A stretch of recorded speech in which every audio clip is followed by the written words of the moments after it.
Hi friends, I hope you are doing well. Today we'll talk about how to fix or how to solve the problem of not available. On the application of UNO, we will go to settings. Here you will click on apps, default apps, app settings.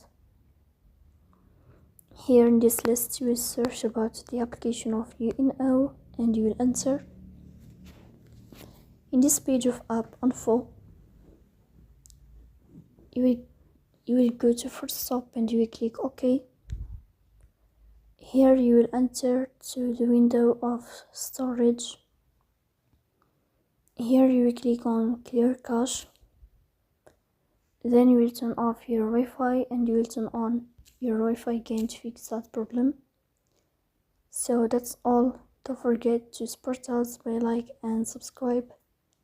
See you next time and thank you for your watching and your attention.